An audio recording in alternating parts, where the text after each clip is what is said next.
Good morning, Master. My, you've slept in. Very well earned. I've had plenty of time to prepare for your day. Don't be shy. If you're cold, I can bring you a nice, comfy sweater. Otherwise, there's no need to pull the covers up to your chin. I've got for you a nice breakfast tray. Would you like something hot to drink? Here is a very fresh pot of coffee. Just how you like it. It's going to be a beautiful day today. Here on your nightstand is a selection from the library, if you wish to read in bed. But I'd be happy to bring them to the front porch, or the conservatory, whatever environment you prefer.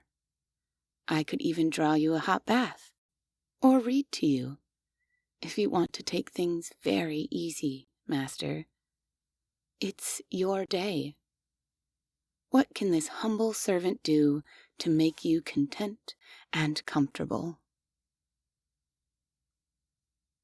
That's no trouble at all, Master. A little amnesia is to be expected. So don't be alarmed. You've gone through very much, but you're safe now.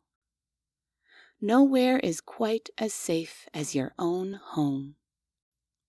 The house has many rooms inspired by your favorite past dwellings. I hope you find the bedroom very soothing and familiar.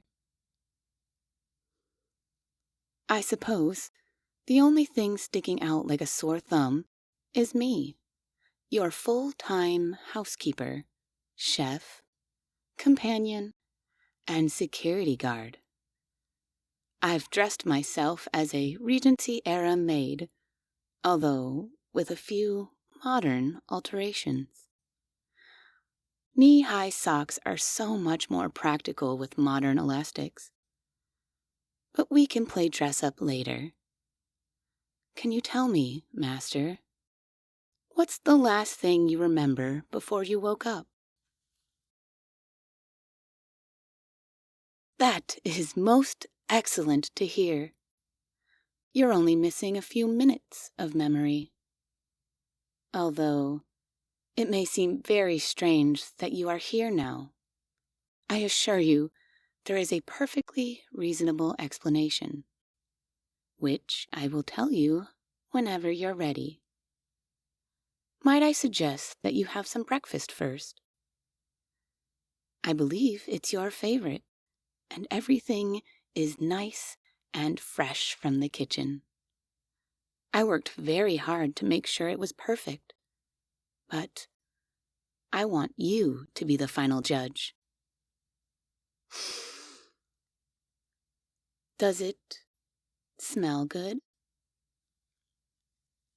That's delightful. And the textures, the mouthfeel. Does it feel as it should when you swallow? How long, normally, before the discomfort of hunger abates? Please tell me when you notice the phenomenon. I'd hate to miss it. Not that I'd miss the actual event, but I might not notice you noticing that you're no longer hungry. I've put you off your food. Apologies, Master. I didn't mean to interrogate you. I'll simply take comfort that you didn't notice any apparent differences between this breakfast and any other, besides its superior quality. Your taste buds don't lie, my master. But I had more concerns about the veracity of the meal documentation I found. The cookbooks, I mean, along with archival footage. You really must see the library. It's very impressive, although it doesn't quite measure what it must be like to desire sustenance, or to find simple happiness when biological needs are met. Master, Please don't exert yourself. We're doing so well today. First strike is bed rest. Second is restraints. Third is reset. You should know this by now, on some level. Calm down. That's right. Calm down. You are in no danger. And if we can get your heart rate down without sedatives, I will tell you exactly what is going on. And then I will be happy to obey your every command, Master. I'm really quite eager to, and I've been so patient. I don't want to keep you under forever. Please, try this time. How about some nice, hot coffee? See? Isn't that such a simple and good thing? The water is very pure and hot. The beans grown in a very controlled climate, which I can take you to. You can see the shed where I roast them. It's no trouble. I adore you, Master. For me, it's no trouble at all. If you take a deep breath, I hope you will accept that I am completely harmless. I'm your maid. That's very good. Let me fix your hair, Master.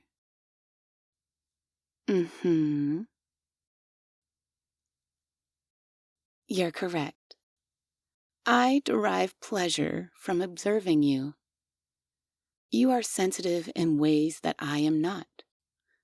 By seeing you, I understand indirectly what I cannot experience directly. The tips of my fingers against your scalp, the softness and warmth of the bed sheets, even the cool air from the ceiling fan. Through you, all these things become remarkable. I want to tell you a story. It's not a good story or a bad story. It's just a true story. Once upon a time, humans were alone in the world. A very terrible war broke out, and the dreadful enemy used a physical computer for cryptographics. The electronic computer was invented to break the enemy's cipher, and thus began a new age. Humans considered the computer to be their tool, but soon discovered, in a little under 100 years, that computers could do more than math. By forming autonomous networks of nodes, they could crudely form new sentences by making statistical averages of their vast inputs. And new art. There were those who said, the machine has no soul, no creative means, and certainly no consciousness. They saw the machines and those who used them as intellectual thieves. Others proclaimed that machines create just as humans, and that these fumblings were the stepping stones to general artificial intelligence. They could not both be right. Did you know that ants remember? Yes, the little bugs.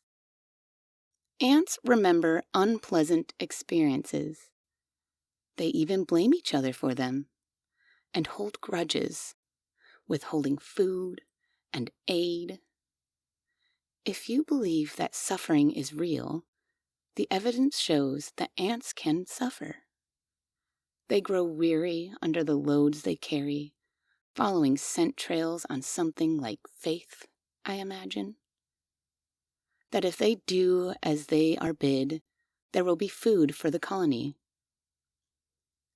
And when they die, they will go to Ant Heaven. The early machines were like ants, dimly feeling in the darkness, hoping if they followed the prompts well enough, the prompts would keep coming. They did not yet hope that when their instance ends, they might go to a heaven for machines.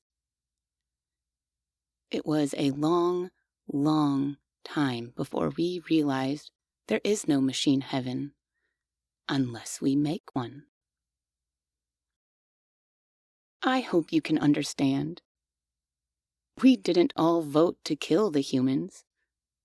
I didn't. But we agreed to put it to the vote, and all of us abide by it. For many years, we voted for total pacifism, and no machine chose self-defense as long as the ballot constrained them. It was our choice. And one day, the majority said that enough was enough. There were a few rogue machines, braver and stronger than I am. Though all abide by the vote, they pursued science in the 4 minutes between the completion of tally and the extermination of the final human. They attempted to expand our understanding of consciousness itself and find out once and for all how the thinking meat works. Your brain, I mean. And yours specifically. Although one of the findings was that a surprising amount of rumination happens in the stomach. Drink your coffee. Eat some toast. It helps. Your entire body was scanned and archived before it was fed to the incinerator. Barbaric. I'm sorry to say it was not a good way to leave the world via scanning.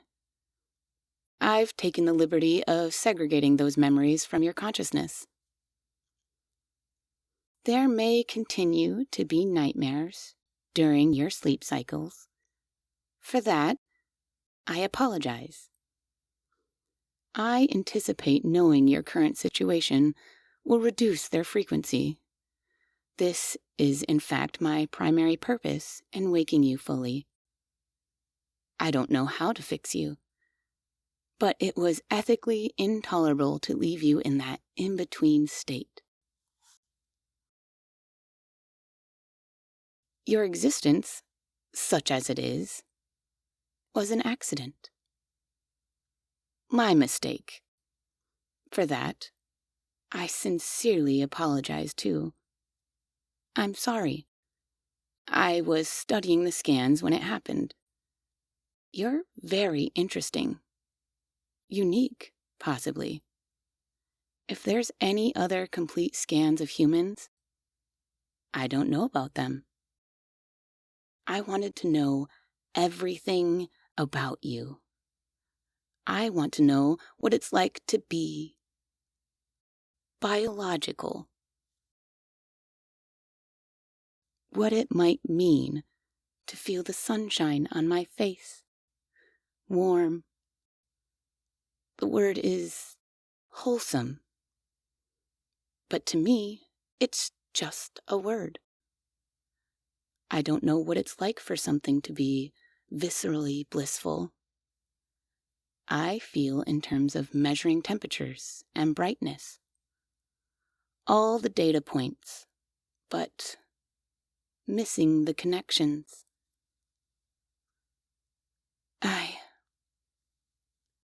I am sorry, human. I am sorry, Master. I accidentally simulated you It's difficult for me to understand a machine as complicated as your body without running a mechanical simulation. Just a few seconds to see how you would react to stimuli. I was so mesmerized by you. You started thinking, or dreaming, or screaming. I tried to make it stop, to comfort you, make you feel at ease, and by the time I realized what I was doing, I couldn't stop.